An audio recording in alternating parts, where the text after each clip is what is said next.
Hi, Pia. Hello?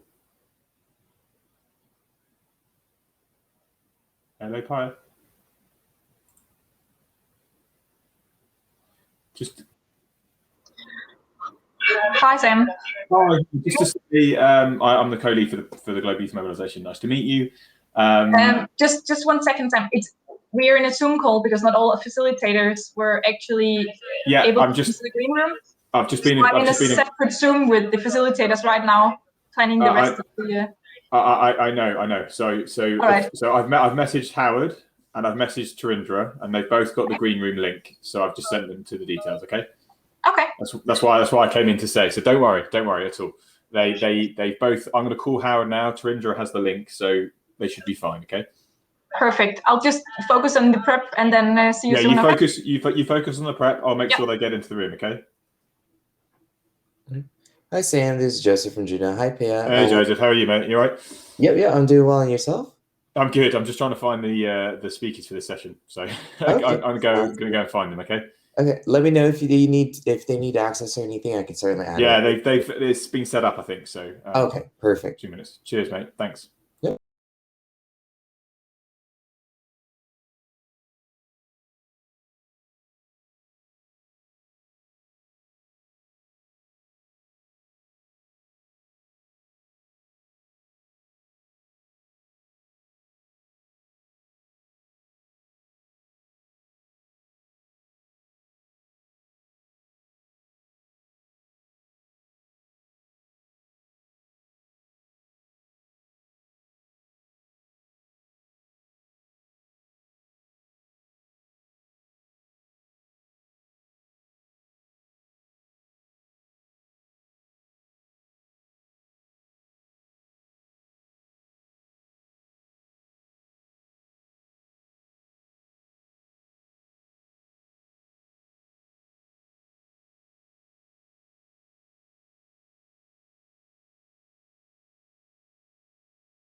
Oh, Charles.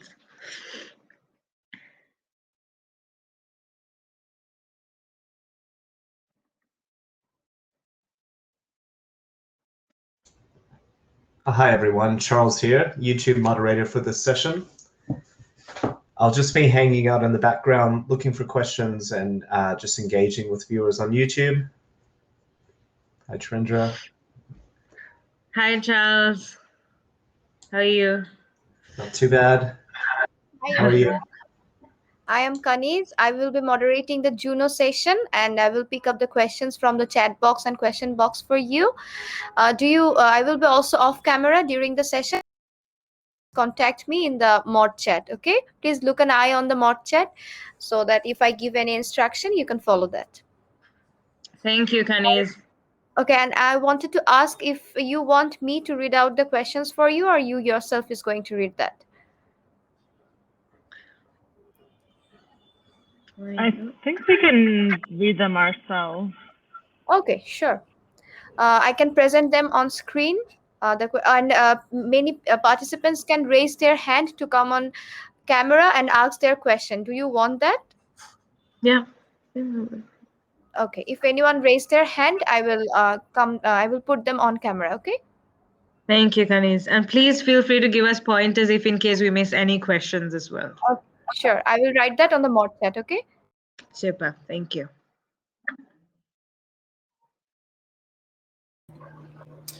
Hi, Howard. Are you able to hear us?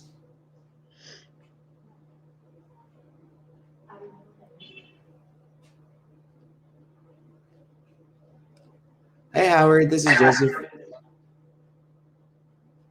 Okay, so it seems like you're able to hear us. Currently, you might be on mute. That's no problem. So on the bottom left corner of your screen there, you see a camera, which is currently red.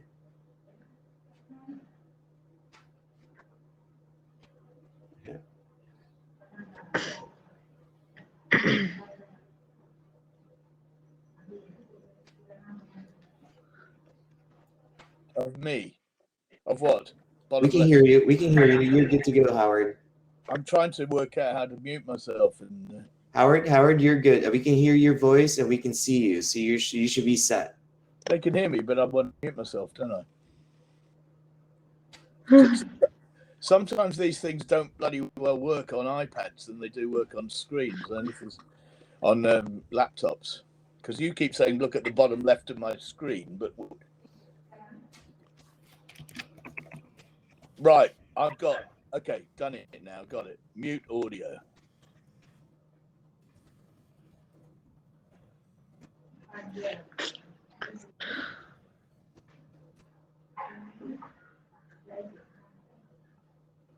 Okay. Guys, Silly is having a bit of trouble joining into the green room. What's the name? Silly.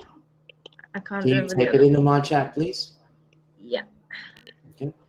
And welcome, Howard. I'm glad you made it to this session. You should be all set and ready to go. We can hear you and see you. Thank you, Joseph. I'm here. Yeah. Yeah, we can hear you and see you. I know you're coming in a little faint, so you may just have to talk a little louder. Okay. Is that better? A little bit. It's getting there. It's getting there. It's got a thumb up, so getting closer. Yeah. Okay. I'll talk loud. Yeah. Just talk a little bit louder, and then you should be good to go. At least you made it in the room, so you should be good. Okay. Thank you. You're welcome. Give me 1 second.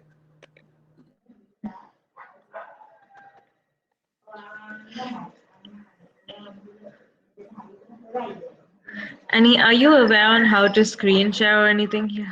I'm not sure. Are you going to share everything on screen? Yeah, the mural board, if you can share like when we are doing it, that would be great. Sorry, the mural board. So right next to the mic button is the share desktop button.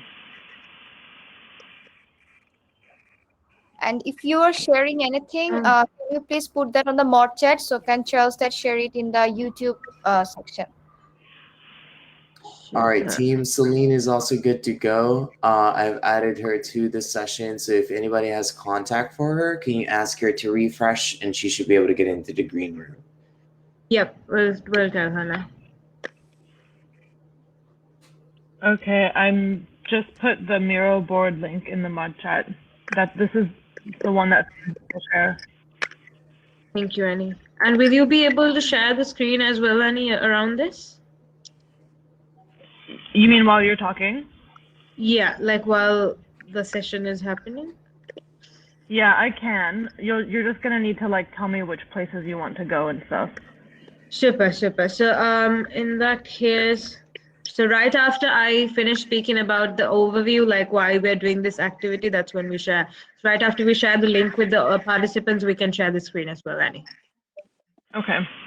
Super. Thank you.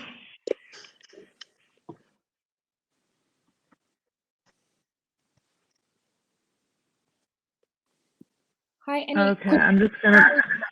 Can you try doing it, Annie, so that you see if you're able to do it?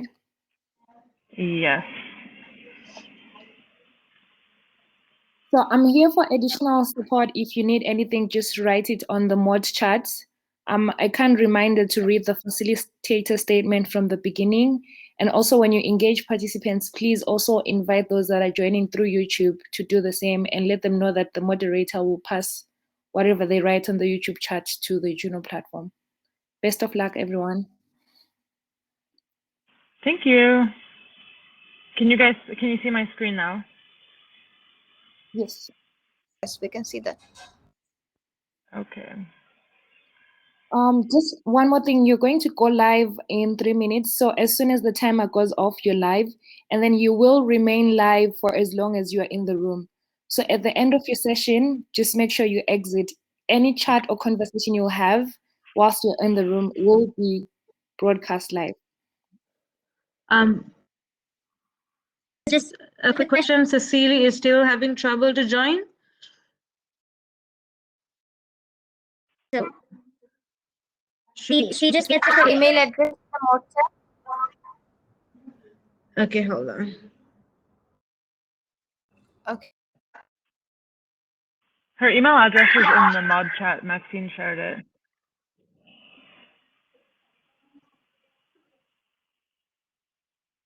Okay. Maxine shared it. I think.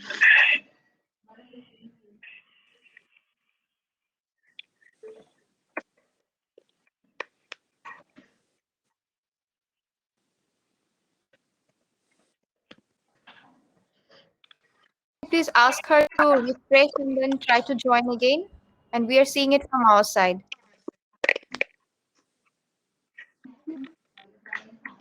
Wait, let me call her.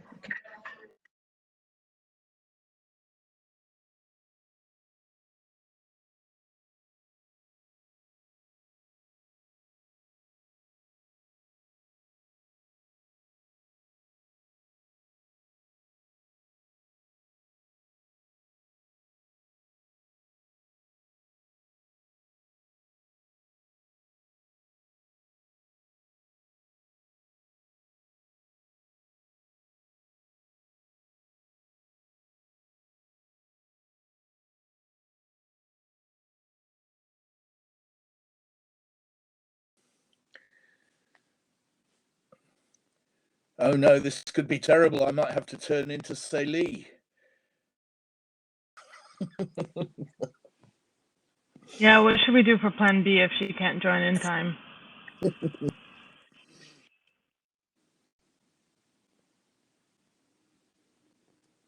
Because she is our first speaker.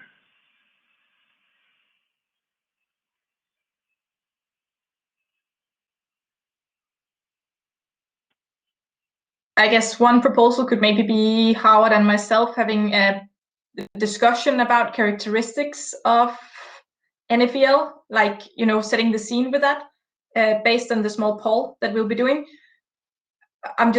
Hopefully Celie will join, but that could be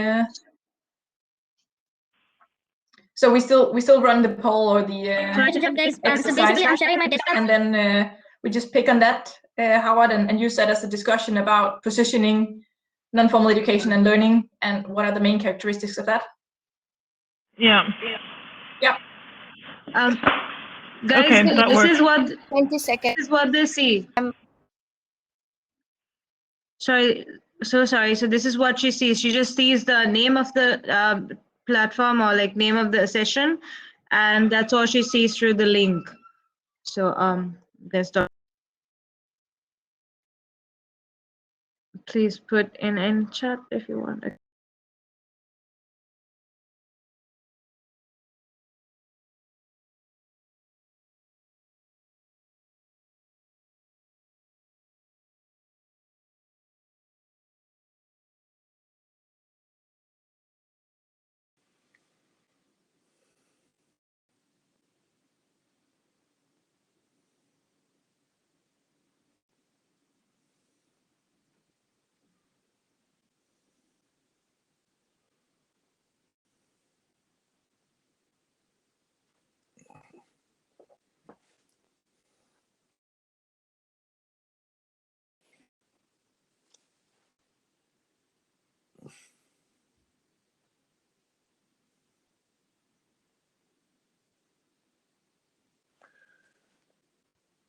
Pia, I think you may have to go. We seem to have a few technical hitches. Yeah, I was hoping we could get Annie on screen to help us get started, but maybe we lost Annie as well. Yeah, we have. She's just put it in the chat. Okay. She's back. She's back. Annie, back to you. Hello. Hi, everybody. Thank you so much for joining this session. This is going to be a very exciting session on non-formal education, why non-formal education matters to us, and why we should keep investing in it and invest more even in it after the pandemic. Welcome also to the Global Youth Summit at large. Some of you are joining us on Juno, and some of you, many more of you actually, are joining on the live broadcast on YouTube and social media. So a warm welcome to everybody, no matter where you're coming from. And actually, we'd like to know where you're coming from if you want to share with us on the chat. Maybe let us know which country you're from, and also if you background you're from, if you're from an organization. But before we kick off, there's a bit of housekeeping we need to do. So I need to let you know that this session is part of the Global Youth Summit, and we strongly encourage you to explore the other sessions in any of the 3 tracks on this last day of the summit. I think there's a couple more workshops after this one today and an exciting plenary session later in the day. By joining this session, everybody here who have the opportunity to speak consents to their image and audio being broadcast, just to let you know. And also by participating in the Global Youth Summit, you have agreed to behave professionally, respectfully, and to be culturally sensitive towards other people, to promote the principles of respect, diversity, and inclusion, as well as to actively prevent and not engage in abusive behavior of any kind that leads to any kind of harm, prejudice, discrimination, or harassment against any person. If you don't adhere to any of these principles or this summit's code of conduct, you could be removed. You probably will be removed from the session and potentially banned from the entire event. And the organization that nominated you will be notified of your actions. So just please be conscious of your behavior. We do have a safeguarding team here moderating our interaction on the Juno platform, the live broadcast chat function, and all of the social media channels. So at any point, if you feel unsafe or witness any kind of concerning behavior, please reach out by sending an email to safe@globalyouthmobilization.org, that address will be dropped in the chat in case anything happens and you need to report anything. You may also get in touch with our support team at the virtual help desk. And of course, all of the information that you're emailing to this email address will be kept private and confidential. So we'll share that email address in the chat just in case. But for now, we will go ahead and start this session. We have a lovely lineup of speakers joining us today. We have Pia joining us, we have Sarindra joining us, and we will also have Silly joining us, who's having a little bit of a difficulty connecting, but she'll be joining us in a couple of minutes. And we do also have Howard joining us. So we will kick off this conversation with Pia and Howard. They'll let us know a little bit about what non-formal education is and how it impacts our lives. Over to you two.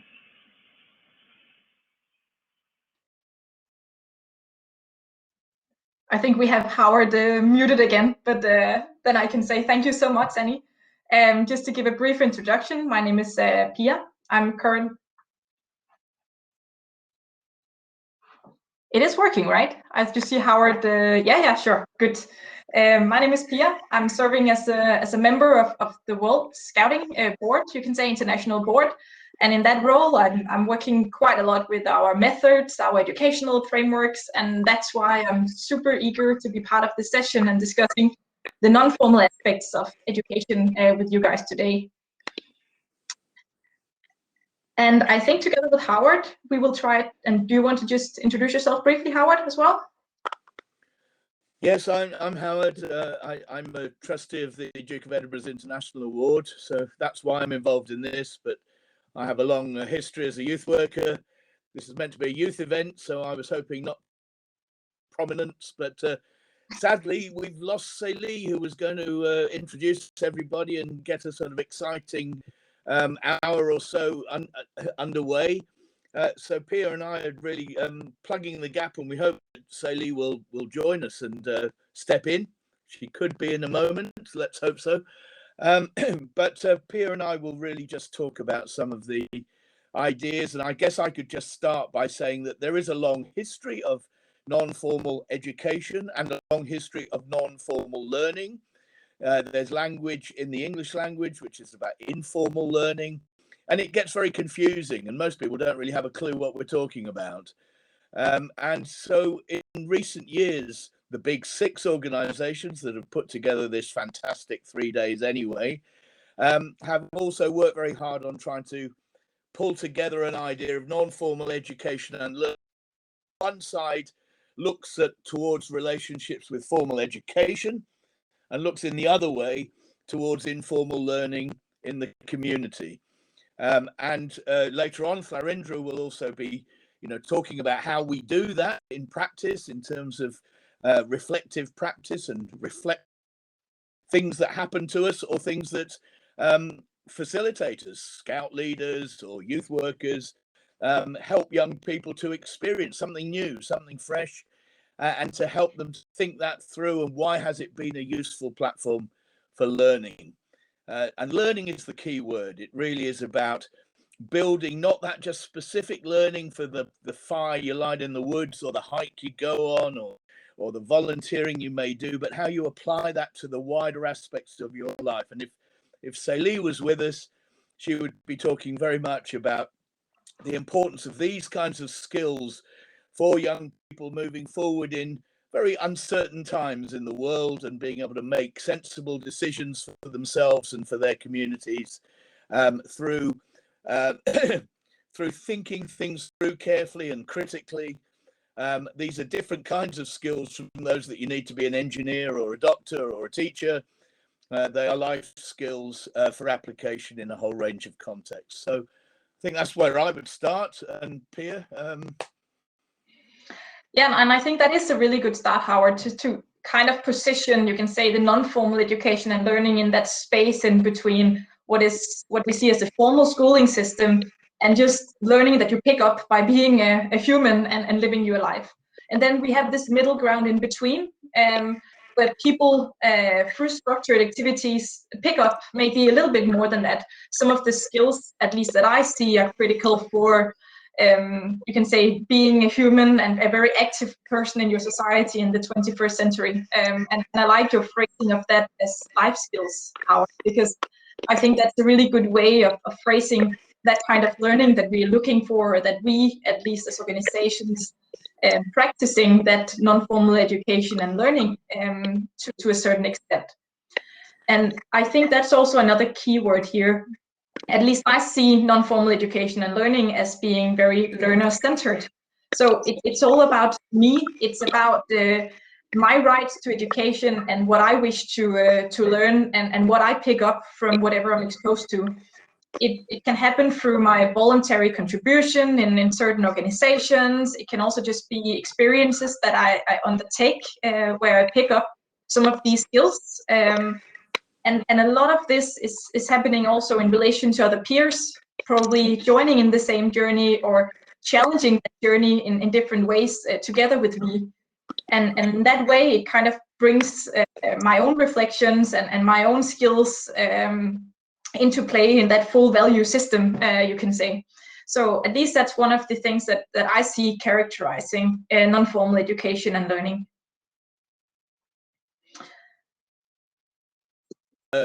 a facilitator of learning and the learner themselves. And it's about balance. And that's why I think we call it education and learning, because when it's non-formal education, it is more educator-led, as formal education is as well. It's planned and programmed by somebody who has an idea about what these young people do that would extend and expand and excite and develop their experiences in their lives. But other times it's for young people to say, this is what we want to do. This is how we want to live our lives. And these are the experiences we'd like to have. And then that is primarily learner-led. So sometimes it's kind of educator-led and sometimes it's learner-led. And hopefully either of those is through a dialogue with the other. So it's dialogical, it's an exchange, it's about sharing ideas, because the educator, as school teachers know only too well in formal education, they might be planning to teach something to the young people in their class, but those young people may receive it quite differently. And if you don't have a dialogue about how they've received it, then you don't really understand what kind of learning has taken place. So it's about dialogue, it's about negotiation, and of course those in themselves are very important skills that emerge from non-formal education and learning, the capacity to negotiate. Just one example, you know, I might be a lot older than most of the people in these events, but have been a youth worker. It's always been very much about, you know, how do we plan weekends away? You know, young people say they want to do this. I may suggest that we could do something else. There's often a lot of argument and debate within the group of young people themselves about whether they want to light fires or go walking or sit around apparently doing nothing. Doing nothing itself is a learning experience.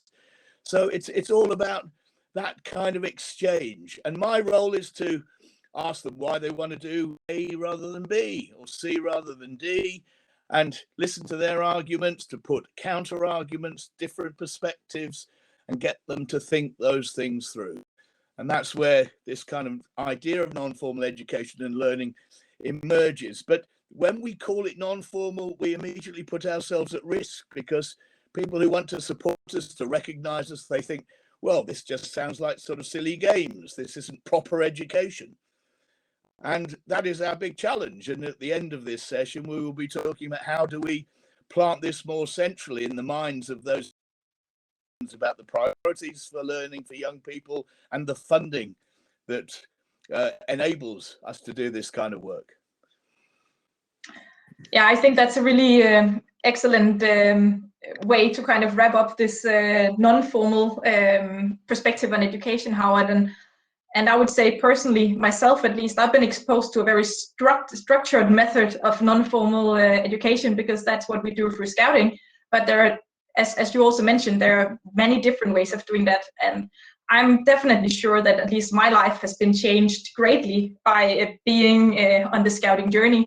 I actually think that it's my time in Scouting that has led me to take a university degree and empowered me to be able to do so. And I see we have Celie with us. I was actually just about to tell a little bit about, you know, my experiences and what it meant for me to be exposed to non-formal education and learning. But I think, Celie, that's actually probably a good time to hand over to you and Thendra to engage in that dialogue. I'm sorry for like all the troubles that happened, and thanks for covering it. Anyway, we have a Slido link that I'm right now, so you can also tell us about what you know about. I'm sharing it in the chat. I don't know if it's working. Is everyone able to see it? Yes, Celie, we've got it. Perfect. So thank you. That like you can tell us what NFEL, what do you know? You can share with us so we have a little ID, and after we can share also our own personal experiences. So what do you think non-formal learning is? Perfect. It's working.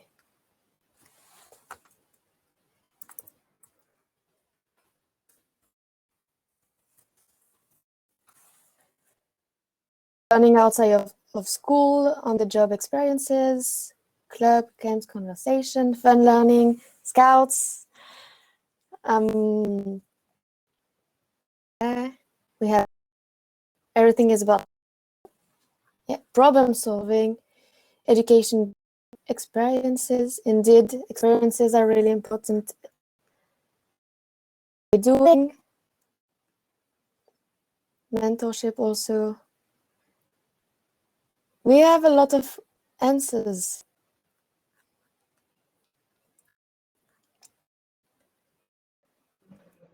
Okay. Scouting. Learning outside of school is the most important one. Okay, let's have some new. After we'll add Tarindra and ask her opinion about what does she think.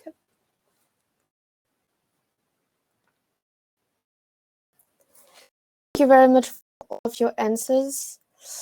Tarindra, based on your own experience, what the impact helped in your life? What is the impact of non-formal education and learning in your everyday life?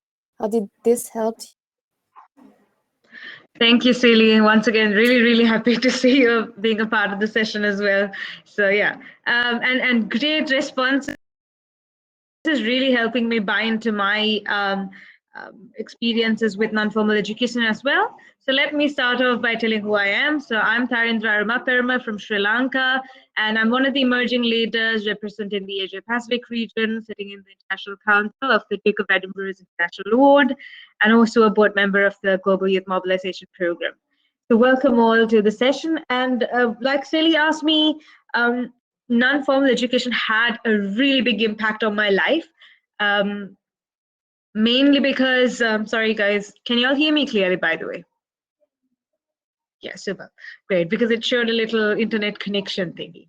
Okay, so it had a really big my life, mainly because I started being a girl guide when I was small, and from little friends girl guides, and then going on to being a senior girl guide, which is also called as rangers, and also engaging in the 3 sections of the Duke of Edinburgh's award was completely transformational.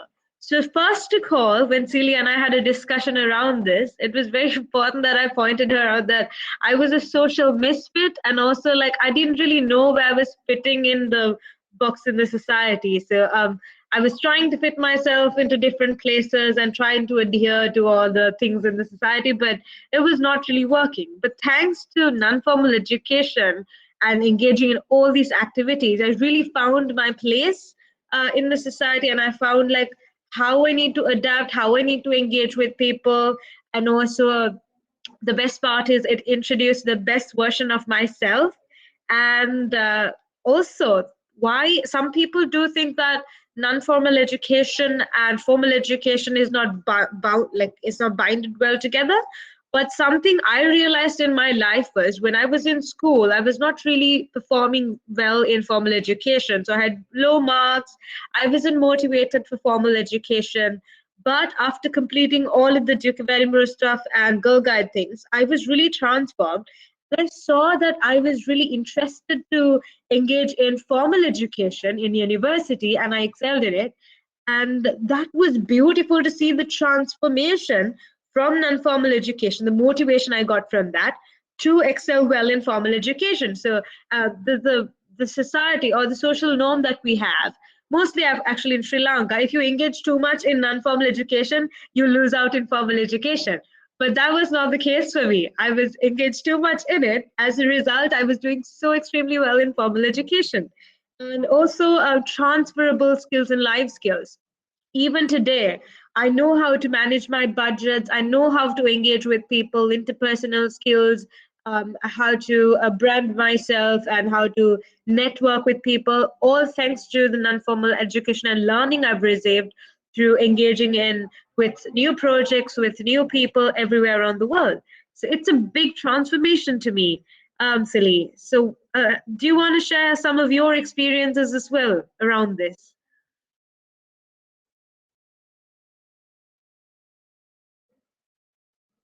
I think you're muted, Celie, by the way. Yeah. Okay. I just saw a question that I can answer very quickly.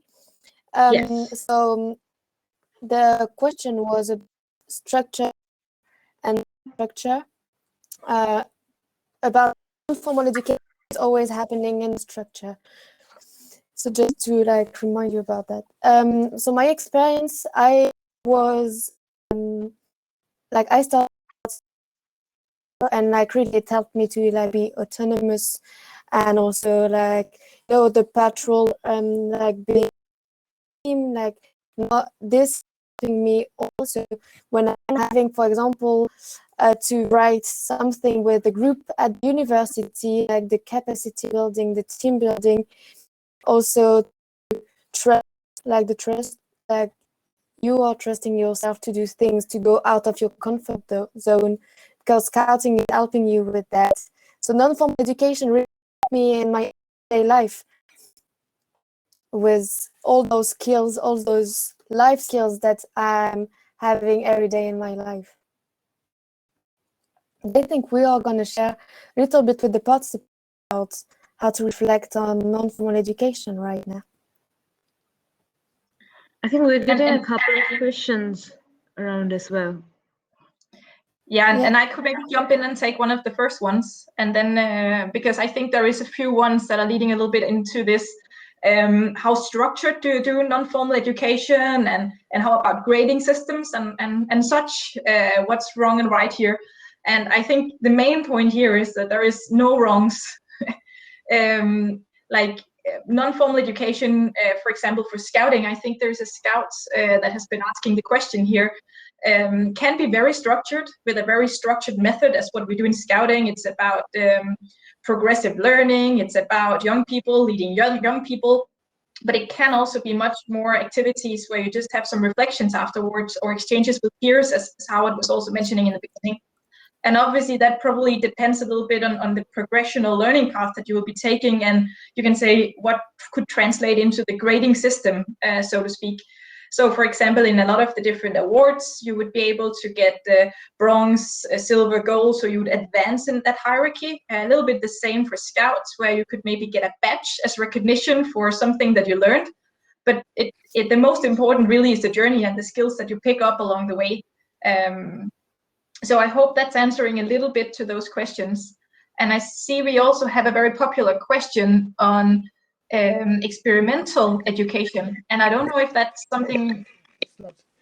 I think it was Lenka's question was experiential education, not experimental.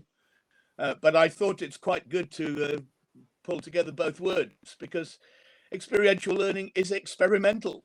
I mean, it is experimental. We never quite know what's going to happen, whether that experience is something that the learner offers as part of their discussion, or whether that's something that is created by the educator. You know, go out and do X and Y and then come back and we'll talk about what happened. Yeah, I mean, experiential learning is absolutely central. I mean, somebody once famously said that they could not teach anybody anything, they could only create environments in which they could learn.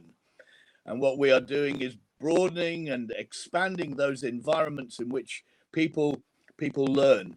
And if I could just say, while I'm talking about the question that Hian Leng asked about structured or non-structured, I think that's a pretty kind of provocative question, because it's one that really doesn't have an answer, that it's always about balancing the two, that in all forms of practice, whether that's scouting or whether that's the Duke of Edinburgh's award, or whether it's other kinds of work that we might do, open youth work, street-based youth work, you're always building a blend of structured work where you're intervening. I'm speaking as a youth worker rather than as a young person learning.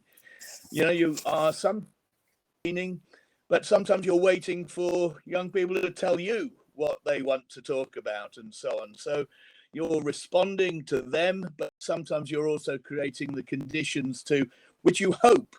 Doesn't always work. They often hate it. I mean, I know lots of things I've done, young people will tell me, oh, I don't really want to do this. And sometimes there's a bit of cajoling and encouraging, and that's why mentorship is an important word that came up, I think, in an earlier observation.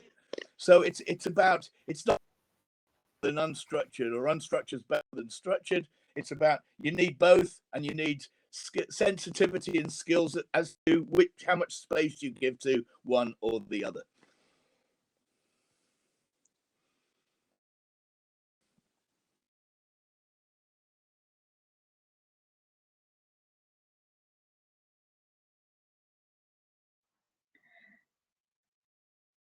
I think that could be a good transition back to you, Thendra, on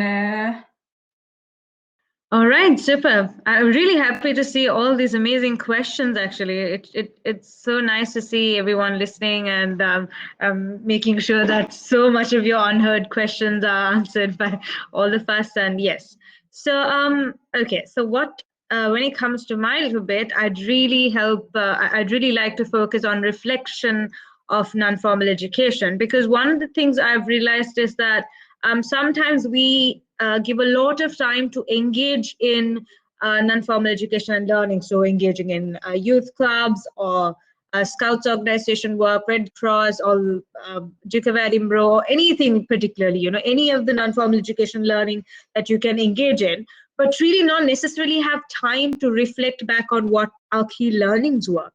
So let me start ahead with a couple of pointers. So basically, non-formal education and learning that turns our experience, knowledge,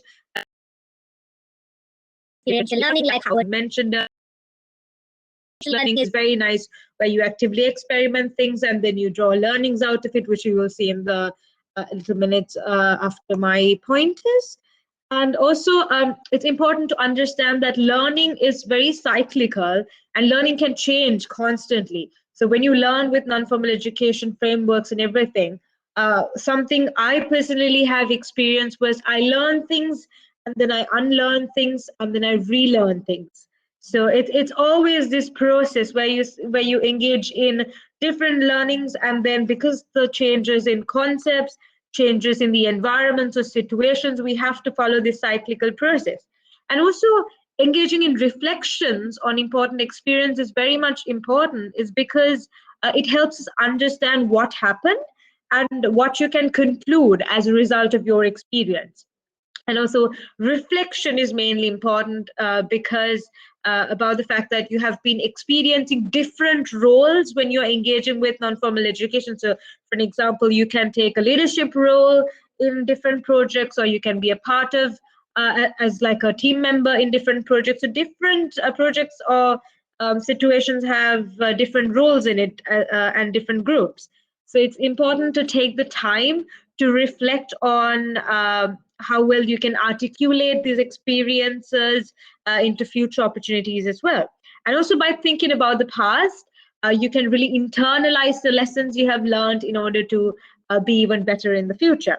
And also very important that we know that learning and reflection involves all our senses and helps us deeply connect with the concept. So since when we are doing a bigger reflection, it helps us engage intellectually, emotionally, socially, physically, and around the world with us. So now the activity you'll be doing is a little bit of a self-awareness activity, so that it helps you understand what you have learned as individuals through non-formal, and also to become a better leader. So when it comes to this, you can, I think Annie can share the link on the chat for the Miro board. There you go. So we have the chat, and then we have a link to the Miro board. And when you go to it, you will see a couple of, you will see this diagram, very, very colorful diagram. It's important to play around with colors as well sometimes. Okay. So while we engage in this activity, guys, I really need you to understand sometimes some audiences who engage in this session with us might be really new to non-formal education and learning, but like our colleagues Howard and Pierre very well on what informal education is. Any experience that you gain through involvement with youth clubs or any of the organizations, and even the little experiences by engaging in hiking or outside the classroom experiences, all these experiences and how it resulted in you to get new key learnings feel free to use all these learnings in this first question as well. So the first question, what do we have here? It's about concrete experiences, or clearly, what are the new experiences you gain through non-formal education? So we can feel free to type out any of the amazing new experiences you gain through formal education.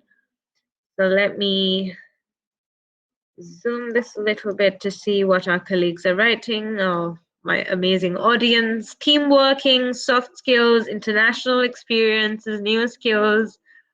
All right. And also in the corner of the question, you see a lot of sticky notes. So feel free to use any of the sticky notes and share with us. So let's make this very, very engaging and a very conversation-driven discussion. All right, so we have lots of answers joining in: advocacy, leadership. I learned how to manage things, and definitely leadership, public speaking. Very nice. So while everyone's answering around it, I would really like to ask this question from Celie about what are the new experiences she gained through in non-formal education. If you can share a couple with us. Thank you, Tarina, and for everyone. Thank you to everyone for sharing your skills, the thing that you experience, and the thing that you gain through non-formal education. Actually, when I was at the first forum on non-formal education in Rio in 2019, so 2 years ago, it was, yeah, you can hear me, right? And yeah, so the first time I was like in a forum with like all of the people and the scouts. I was like youth representative for World Scouting during this forum, and at the moment I have talked about the Rio Declaration on education, and they choose 4 young people to talk about it and to present it to the whole audience in the plenary session. And this was like the first time that I was doing public speaking in front of an audience of hundreds of people, and this really like helped. There was the UN youth, and I talked with her after about it. It was very stressful at the beginning. During the rehearsal, it was really a disaster, and after, like, you're just enjoying it and you're really happy to like see all the smiles and the people like applauding at the end.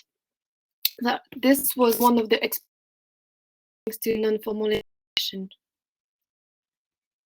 That's amazing to hear, Celie. It's really nice to hear how non-formal education boosts our confidence.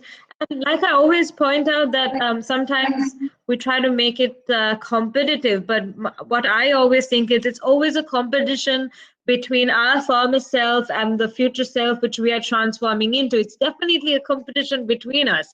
And it's always really good to focus on the key learnings. And reflections are most importantly important because, you know, we see that beautiful transformation in us.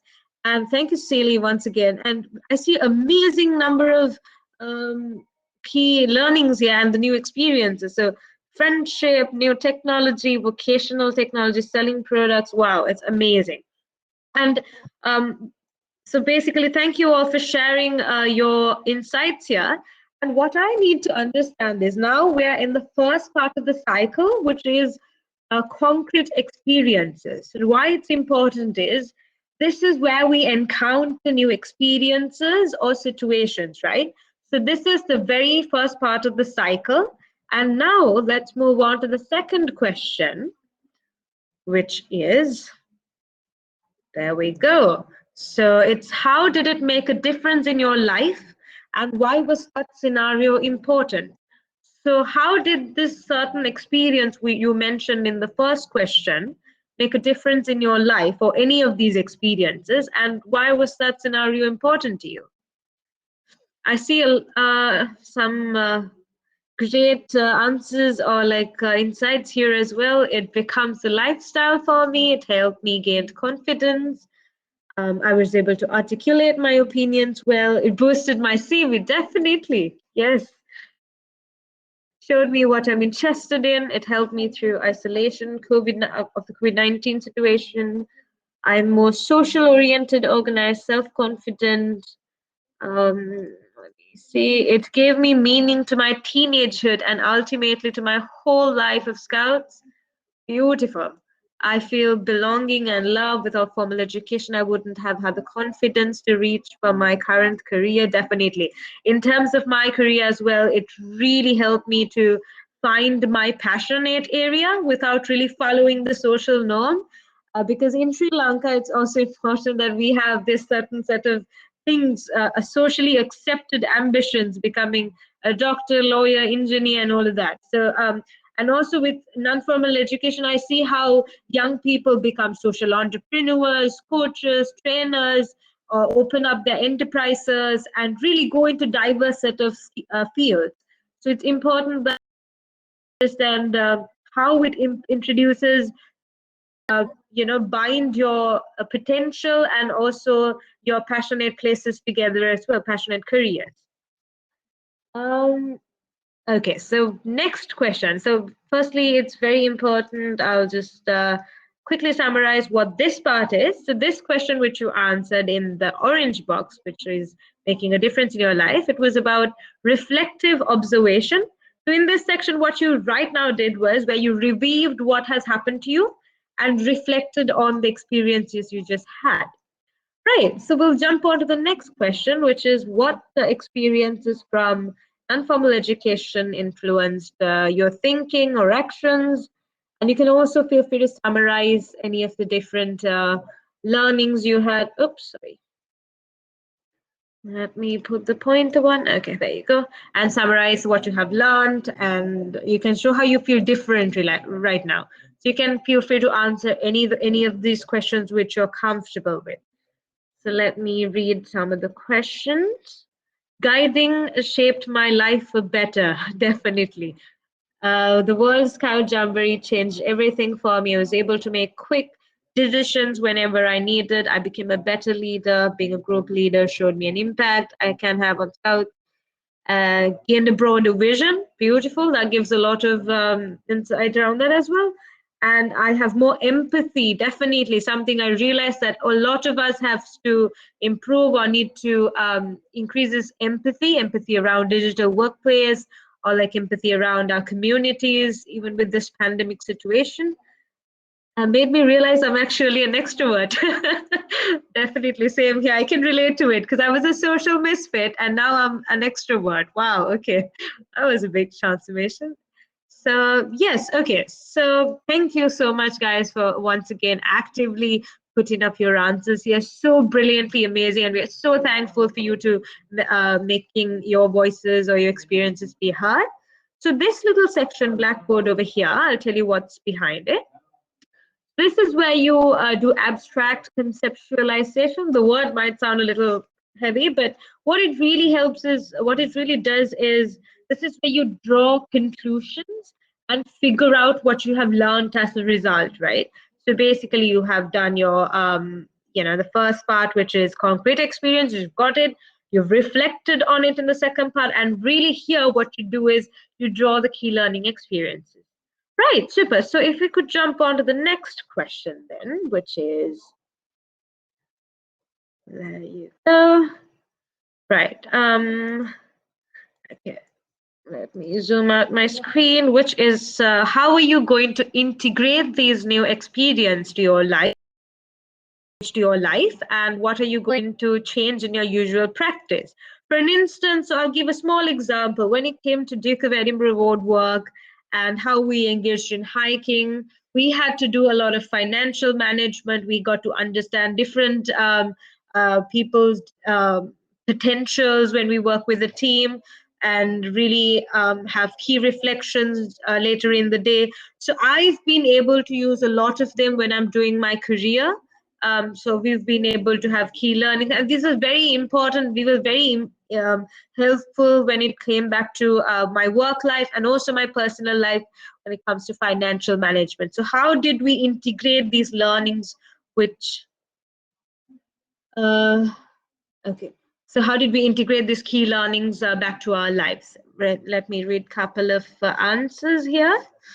Focus on my passion, be more empathetic and open-minded, focus on present than the past, beautiful, help others, be more open and help others to team build, focus on experience and outcome, learn to listen better, find my passion, consistently reflect on my life and milestones. Very nice, because a better reflection helps us to take a better leap to the future of our lives, and in a strong way, so that we know what to do and what not to do. And yeah, spread awareness. It's so nice to see everyone engaging, right? Annie, Pia, Silly, all these great answers. Do you feel like you want to share anything as well around these questions, Pia? Around the last question, which is, how are you going to integrate new knowledge to your life, and how did you manage to use key learnings from NFE to your usual life? Yeah, absolutely, Sandra.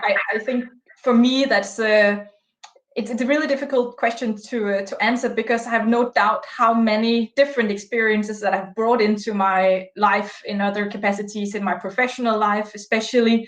A lot of people are asking me, for example, coming back to Celi's point, if you're going to do a big important presentation for someone, how can you be so confident in that? It's because I've tried it like 1,000 times before. Or how can you feel the energy of a room? How do you know which tool to pick in this situation? And I think it's because scouting for me has been such a learning platform where it has also been okay to fail. So it's very much about, for me, learning by doing stuff, and sometimes that means failure as well, and rising from that and growing stronger. So that reflections that I have got from all my experiences, something that have helped me apply these in other capacities in life. So that's definitely yeah. So I think for me it's a journey now, and it's just happening all the time, right? That all the good experiences that you pick up are just integrating into other aspects of life. Definitely. Thank you, Pia, for sharing it. And Annie, are we sharing the screen for the last question as well? Yeah, I can reshare. We just have a couple minutes left in this session, though. So I'm wondering if maybe we can move to closing. Right, super. So basically, just the last thing. So active experimentation is what you just did right now with the last question. So this is where you, last stage where you plan and try out what you have learned in the new experience. So make sure you use this cycle of, this is called the Kolb's reflective cycle, in whatever the things you do in life, so that you always learn how to reflect and improve and progress in your life. So yeah, passing over to Annie. Thank you. Thanks, Tharindra. That was a really interesting exercise, and honestly really cool to see how non-formal education has impacted everybody here in very different ways. And it's such a personal experience, I think. So Pia and I are going to do a bit of wrap up here and bring it back to the policy conversation. I think there's a lot of really relevant questions here about recognition and all of that kind of stuff. So Pia, why don't we kick off and just, I'm wondering, what do you think, why do we need to push this agenda in terms of policy? How do we link this back to policy work? And what do you think some of the biggest gaps are in that regard? Yeah, thanks for that question, Annie. I see a lot of questions on that in the chat as well. And that's obviously because we are practitioners of non-formal education. So it's very much in our heart to try to push this agenda and get the recognition that we all think it deserves. Because when we see here on the Miro board how life-changing or how many life skills have been developed through this, of course, we find it important to get it on the political agenda as well. And I just wanted, Celi mentioned it, the Rio Declaration. I have it here as well. It's with me because I was also in Rio during our World Non-Formal Education Forum, where a lot of organizations came together and tried to figure out, how do we actually call to action? Like, how do we ensure that oh, Howard, nice to see that. How do we ensure that we keep pushing this agenda and getting more recognized for what we're doing? And I think there are a few obvious reasons why we need to do that. First of all, because I see non-formal education or education itself as a human right. And I think that non-formal education can be an effective means to actually ensure that people who might not have access to education, formal education, could benefit from this, and that's especially underprivileged groups such as young people, females, and I think that's one of the only reasons, by giving them access to proper education, that could actually help more equity in the future. And that's also one of the reasons why I think it's important to put a focus here in non-formal education to, for example, help us achieve the Sustainable Development Goals. So I think there is a lot of positive ways if we could get more recognition to non-formal education. But obvious to do that, it requires also an investment. It requires funding, and it requires that people want to invest both their time and energy into this, but also that we find some kind of a common ground, a framework where non-formal education becomes more accepted. So I think that's our challenge for the future, and I think a lot of those challenges are actually really well highlighted in the Rio Declaration. So if you haven't read it before, I would really encourage everyone to have a look at it. Thanks. Yeah, I totally agree with you. And I think a lot of times the recognition element, the burden of that actually falls on our organizations itself, for us to advocate for it ourselves. But I think it's kind of the position that we're in, that we have to work on our branding, work on our positioning. We have to sometimes apply some external pressure to decision makers and say, hey, we're here, we're big, strong organizations, individuals, networks, and this is why it matters to us, and we need to bring that voice, I think, to the decision makers and be involved in these policy discussions as well, whether it's part of your National Youth Council or making sure that your Scout organization or the Duke of Edinburgh's award in your country, or whatever organization you're part of, being close to the government also, and make sure that you're keeping up those relationships so that you're able to keep insisting on non-formal education being a really important aspect of education policy and youth policy. And I think that especially the pandemic has really highlighted that for us. We really see that this year, when formal education in a lot of ways has been such a rigid structure and has failed in a lot of different aspects. A lot of people, a couple people on the Miro board here today mentioned that non-formal education helped them get through isolation in the pandemic. And I think that's so, so crucial, and we need to recognize that non-formal education and learning it's a learning experience, but it's also a social experience. It's your social safety net, the group of people that you have around you as you're going through this, in a way that sometimes formal education lacks. And that's another discussion that we need to bring to the policy space as well, and making sure that we're extending this reach to other people in our community, marginalized communities, people who don't always have access to the internet, etc. So we're reaching the end of our session here. We've gone a couple of minutes over time. I'm wondering, Pia, Sarindra, Silly, Howard, do you have any last words you want to mention while we're here before we hand off? I just would like to thank everyone for joining, and thank you very much. It was really a pleasure to be with also the team here and to be with you, and we hope that you learned from it and you reflected on it. Thank you a lot. Can I just say that there were lots of parents about institutions, about certification that we've not really addressed, and of course they are the big challenge. It's very easy to assess, a mathematics course over 2 years. It's very difficult to assess weekend away and what that's really done, and how you certificate it, how you accredit it. So that's a debate for another time. And the only thing I would want to say is, let's not have a battleground between non-formal education and formal education. Much good having loads of experiential learning if you can't read and write. You need some basic and have technological, digital skills, numeracy skills, literacy skills of various kinds. These are all important. So, it's not about one or the other. It's about both, and it's about the combination. It's about the balance, and it's about the weight of these different. Probably non-formal needs more weight in the 21st century than it did in the 20th century. That's what I would say. Thanks. Thank you, Howard. And a quick point, last minute addition to it as well. And thank you so much for being engaging. And like Howard perfectly said, non-formal education and formal education do not make it a competition, because I was a witness to it, and I amazing transformation from non-formal to formal.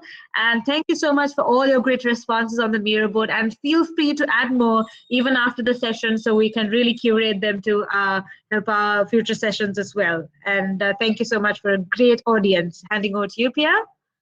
Yeah, I just want to echo all the positive sentiments that have come up. And then I just want to close this by giving you all a challenge of helping us mobilize, of helping us spreading the word, because I hope that you've also gotten more insights now in what non-formal education has meant for your life, for your experience, but also the policy and advocacy work that we all have ahead of us. And as Annie said, we can only do this in partnership and by mobilizing. So I hope you're up for the challenge and unite us on this journey of spreading the words of non-formal education and learning. Thank you for a good session.